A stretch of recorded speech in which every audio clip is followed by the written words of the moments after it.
Baqi' ni adalah perkuburan sahabat-sahabat Nabi. Daripada zaman Nabi dah ada sampailah ke zaman sekarang. Sampailah sekarang pun masih ditanam jenazah di situ. Tapi jenazah yang ditanam di situ adalah untuk penduduk-penduduk Madinah yang bermastautin di Madinah saja. Kalau macam orang datang umrah, meninggal dunia, dia visit umrah, dia meninggal dunia, dia akan ditanam dalam tanah haram juga. Tapi tanah haram berdekatan dengan Uhud. Saya Alhamdulillah lah, sepanjang saya 4 tahun dekat sini ada 4-5 orang jenazah yang saya uruskan. Jadi mereka semua ada yang dapat tanam dekat Baqi'. Sejak daripada 2 tahun lepas mereka dah start tanam dekat perkuburan Uhud tu lah. Tapi jangan risau, perkuburan Uhud juga masih berada dalam tanah haram Madinah. Dalam hadis Nabi bersabda apa? Man istata'a an yamutu bil Madinah falyaf'al wa inni usyafi'u liman mata biha. Siapa yang mampu untuk meninggal, untuk mati di Madinah, maka lakukanlah. Aku akan bagi syafaat pada mereka yang meninggal di kota Madinah. Jadi Sayyidina Umar sendiri berdoa supaya dia meninggal di kota Madinah. Tapi tuan-tuan dan puan, perkuburan Baqi' ni secara ringkas dia adalah bila mana Nabi ni Nabi dia ziarah kubur, dia ziarah pada waktu malam. So perkuburan Baqi' ni adanya jasad isteri-isteri Nabi, kecuali Khadijah. Khadijah tak ditanam di sini. Khadijah ditanam di Ma'lah. Ma'lah ni antara Mekah dan Madinah. Ada satu tempat tu Khadijah meninggal dunia ketika dalam perjalanan dan dia ditanam di situ. Jadi adanya Hasan dan Husain. Tapi Hasan dan Husain ni siapa? Cucu Nabi. Tapi Hasan ditanam sepenuhnya, Husain kepala sahaja ditanam di sini. Kita tahu sejarah, kalau kita baca sejarah dulu, Husain ni dibunuh, dipenggal kepala je dan dihantar kepalanya di sini dan ditanam di sini. Dan adanya sahabat-sahabat Nabi. Sahabat-sahabat Nabi seperti yang kita tahu, salah seorangnya adalah Sayyidina Uthman. Sayyidina Ali tak ditanam di sini sebab waktu tu dia menjadi khalifah dan dia perintah di Syam waktu tu. Jadi kalau kita ada beberapa perkara, peristiwa yang berlaku di Baqi' Al-Gharqad ni. Yang pertama, bila mana Nabi menguburkan jenazah seorang sahabat, Nabi kata dalam hadis Nabi, lau naja ahadun minan nas, kalaulah ada seorang manusia yang berjaya lepas daripada himpitan kubur ni, maka berjayalah Sa'ad ibn Mu'az. Sa'ad ibn Mu'az ni tuan-tuan dan puan, bila mana dia meninggal dunia, 70,000 malaikat turun untuk melihat jenazah dia. 70,000 orang malaikat turun untuk melihat jenazah Sa'ad ibn Mu'az ni. Tapi Nabi bersabda, Sa'ad ibn Mu'az ni juga terkena himpitan kubur. Himpitan kubur ni apa adalah fitnah. Fitnah kubur lah.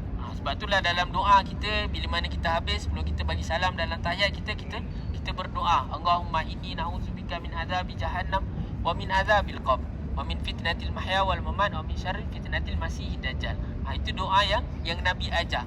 Nabi ajar sebelum kita bagi salam, kita baca doa tersebut.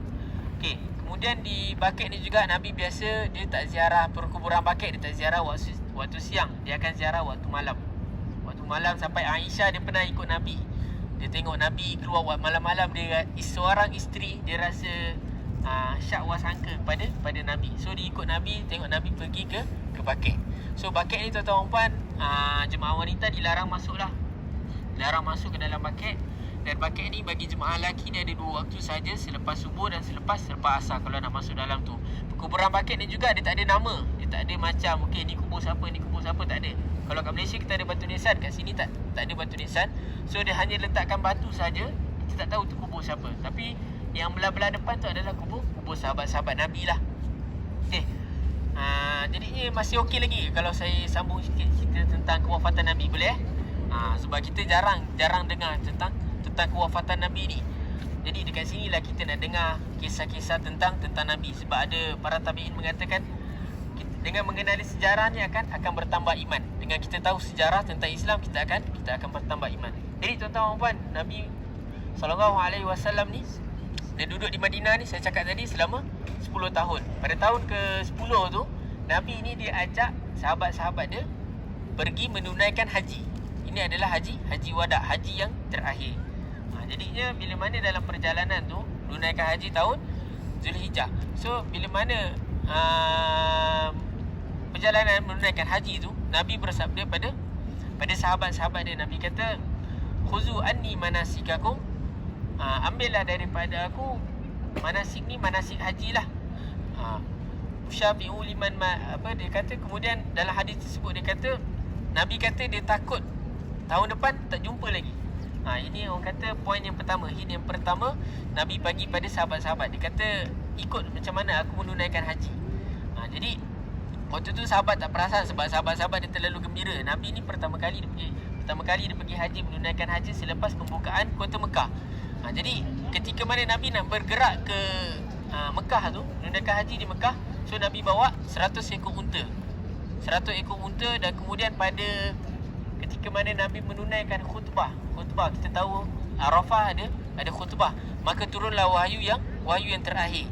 Al-yauma akmaltu lakum dinakum. Hari ini aku telah sempurnakan agama kamu. Jadinya itu adalah sahabat-sahabat waktu tu tak perasan. Tapi bila mana Nabi keesokan hari Nabi sembelih unta yang dia bawa 100 ekor tu, Nabi hanya sembelih 63 ekor sahaja, menandakan umur Nabi 63 tahun sahaja. Jadi keesokan tu dah selesai haji apa semua, Nabi pulang ke Mekah. Nabi pulang ke Madinah. Orang-orang Mekah ajak Nabi duduk Mekah sebab orang-orang Mekah sayang pada Nabi. Nabi cakap apa? Al-Madinatu khairul lahum law kanu ya'lamun. Madinah ni baik bagi kamu kalau kamu mengetahui. So Nabi tinggal di Madinah. Tak lama selepas tu, pada bulan Rabiul Awal, pada tahun ke-11 Hijrah, bila mana Nabi dah duduk kat sini, pada hari Khamis tu Nabi memang dia akan jadi imam. Dia setiap solat dia akan jadi imam. Sahabat-sahabat ni takkan jadi imam kecuali kalau ini pertama kali Nabi tak jadi imam, sakit pada waktu Isyak. Pada hari Khamis tu Nabi tak jadi imam, dan Nabi memerintahkan Abu Bakar untuk menjadi imam. Muru Abu Bakri di imamis salah. Aisyah kata Abu Bakar tu boleh jadi imam sebab Abu Bakar ni hati dia lembut. Bila mana dia baca Quran dia akan menangis. Tapi Nabi perintahkan juga. Maka selepas Nabi sakit, beberapa hari selepas tu, pada hari Isnin, kita tahu Nabi meninggal dunia pada 12 Rabiul Awal, hari Isnin. Ada khutbah wada' dan sebagainya Nabi sampaikan. Nabi pesan pada sahabat-sahabat pada hari Isnin tu. Inilah yang kita belajar dulu. Bila mana hari Isnin pada waktu duha, Abu Bakar sedang berada di satu tempat, satu kebun dia, dan Nabi wafat, Nabi meninggal dunia ketika mana bersandar pada Aisyah, isteri Nabi. Waktu inilah Nabi minta air untuk Nabi sapu muka dia. Nabi bersabda, Nabi cakap pada Aisyah, sungguhnya kematian tu sangat menyakitkan. Waktu tu malaikat maut datang untuk mengambil nyawa Nabi. Kemudian Nabi pesan pada Aisyah, perkataan terakhir yang Nabi sebut pada mulut Nabi waktu tu ketika berada bersama dengan Aisyah adalah solat. Nabi ulang banyak kali solat. Kita belajar dulu ummati tu bila mana Nabi berada dekat telaga. Kat telaga Nabi tu Nabi sebut ummati. Dan Nabi wafat ketika itu, dan kita tahu bila mana Nabi wafat, Umar dia keluarkan pedang dia. Dia kata, siapa yang cakap Nabi wafat, aku akan penggal kepala dia. Sampailah Abu Bakar datang tenangkan Umar, dan Abu Bakar baca dia punya ayat dia lah. Kata-kata dia cakap, mangkana ya'budu Muhammad fa inna Muhammad qad mat. Siapa yang menyembah Muhammad, sungguhnya Muhammad telah mati. Wa mangkana ya'budu Allah fa inna Allah hayyun la yamut. Siapa yang menyembah Allah, maka Allah akan hidup dan tidak akan mati. Maka terlepaslah pedang Sayyidina Umar ketika itu, dan waktu tu menangislah penduduk Madinah sebabnya kewafatan orang yang mereka cintai.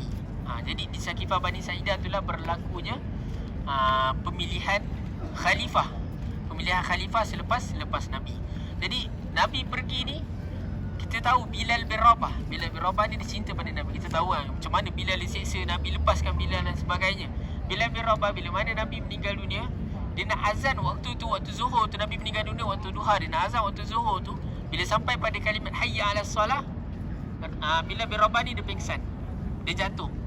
Lutut dia dah tak kuat, dia tak sanggup nak sambung azan dia. Sebab apa? Sebab dia kata bila mana aku melaungkan azan, tidak ada orang lain yang menjadi imam kecuali baginda, kecuali Rasulullah sallallahu alaihi wasallam.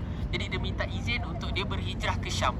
Jadi bila mana dia berhijrah ke Syam, dia duduk di Syam ketika mana pemintahan Umar dia menakluk waktu tu kawasan tu.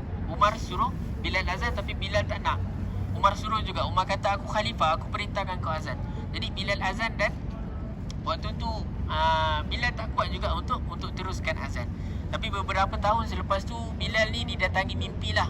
Ni ada kisah ni sanad dia hasan. Jadi bila mana Bilal bermimpi, dia mimpi Nabi 3 hari, dia mimpi Nabi. Dia kata dia rindu pada Nabi. Dia datang ke Madinah. Bila mana dia datang ke Madinah, waktu tu kebetulan waktu subuh. Waktu subuh tidak ada orang melaungkan azan. Apa yang Bilal buat? Bilal naik ke tiang tu dan melaungkan azan. Bila mana sampai pada hayya 'alas solah, orang-orang Madinah dengar laungan azan Bilal. Penduduk-penduduk sahabat-sahabat yang pernah dengar azan Bilal, mereka menjerit, menangis, teresak-esak. Dia kata, adakah telah diutuskan kembali Nabi Muhammad? Jadi mereka mengingatkan Nabi Muhammad ni datang balik untuk bersama mereka. Jadi itu secara ringkas lah, secara ringkas tentang macam mana Nabi ni wafat. Dia kisah dia ada panjang lagi. Nanti insyaAllah kalau ada masa, kita ada rezeki jodoh nanti, nak tanya saya boleh insyaAllah. Okey, jadinya ni pun dah start panas. Okey, so belakang kita ni adalah Masjid Ghamamah. Masjid Ghamamah ni, maksud Ghamamah ni adalah awan lah, awan. Okey, so dekat sinilah Nabi menunaikan solat hari raya, solat istisqa, solat sunat hari raya Aidilfitri, Aidiladha, Nabi tunaikan dekat sini. So ni kawasan lapang lah, kawasan lapang dulu. Nabi sebab apa Nabi tunaikan solat sunat hari raya dekat tempat yang lapang? Sebab bila mana wanita-wanita yang uzur pun boleh datang untuk mendengar khutbah. Bahawa wanita uzur tidak boleh masuk masjid. So inilah waktu untuk mereka dengar khutbah sekali. So dekat sini juga Nabi kalau solat istisqa. Solat istisqa ni apa tuan-tuan puan? Solat istisqa ni solat memohon hujan. Tuan-tuan puan sempat rasa hujan ke itu? Tak. Oh tak sempat mungkin tuan-tuan puan sampai sebelum tu, satu hari sebelum tu, ada 2 hari sebelum tu hujan. Hujan turun dekat Madinah. Tapi hujan renyai-renyai lah. Sebab apa? Sebab 2 hari sebelum hujan turun tu, Madinah, satu Saudi semua solat istisqa. Saya sepanjang duduk sini tuan-tuan puan, solat istisqa dekat Masjid Nabawi ni, dia akan perintahkan satu Madinah buat solat istisqa. Tak petang hujan, esok tu akan hujan. Nak katakan dekat sini, orang-orang Madinah ni punya doa, Masya Allah, semua mujarab, semua mustajab. Nak katakan dekat sini. Maka tuan-tuan puan, kalau sempat untuk khutbah Jumaat ke apa ke, bila mana imam tu baca doa, kita aminkan lah. Walaupun kita tak faham ke apa ke dan sebagainya kan. Kita tengok khutbah dia, orang semua menangis, keluar air mata apa semua. Sebab mereka faham, mereka tahu. Hari tu 2-3 minggu lepas khutbah tentang sirah Nabi. Sirah Nabi, Imam Tunggah, seorang imam kat sini, Imam Masjid Nabawi tu, dia menangis, dia esak-esak, dia cerita tentang Nabi. Macam mana perjuangan Nabi, macam mana Nabi tu nak sampaikan Islam dekat sini. Nanti tuan-tuan puan akan ke Mekah nanti, esok ada ziarah luar ke apa ke dan sebagainya, insya-Allah lah. Ustaz tu nanti akan terangkan lebih lanjut lagi. Ini secara ringkas tentang ziarah dalam. Macam mana Nabi dakwah dekat Taif, Nabi sampai berdarah-darah, Nabi kena lontar dengan batu, kena halau balik daripada Taif. Macam mana Nabi waktu perang Uhud, Nabi berdarah dan sebagainya. Nabi ni waktu perang pun ikut perang. Dia bukan macam dia duduk atas kuda je bagi arahan, tak. Nabi sendiri yang pegang pedang, Nabi sendiri yang berperang sekali. Okey. So tuan-tuan puan, ada apa-apa soalan nak tanya ke tentang masjid